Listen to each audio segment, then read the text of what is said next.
பேச பேச அவளையே பார்த்தான், ரசித்தான்.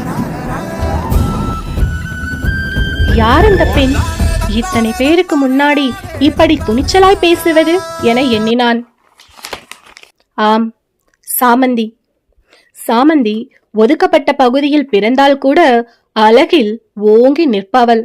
ரவக்கையற்று கெண்டைக்கால் தெரியும் அளவிற்கு சீலை அணிந்து சைடு கொண்டை போட்டுக்கொண்டு பால் நிறத்தில் காணப்படும் அவளை கண்டால் எந்த ஆண்மகனுக்குத்தான் பிடிக்காது?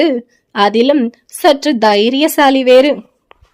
இதையெல்லாம் கண்ட ரிச்சர்ட் சற்று மனம் தடுமாறினான்.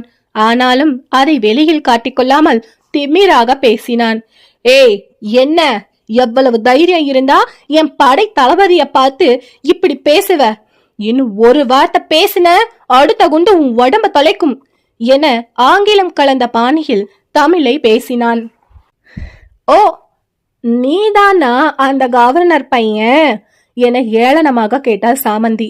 உடனே படை தளபதி, ஏய் சாமந்தி, என்ன அவன் இவனு பேசுற? ஒழுங்கா மரியாதையா பேசு என அதட்டினான். அடச்சி, வாயமுடு, நீ எல்லாம் பேச கூட தகுதியே இல்லாதவன்.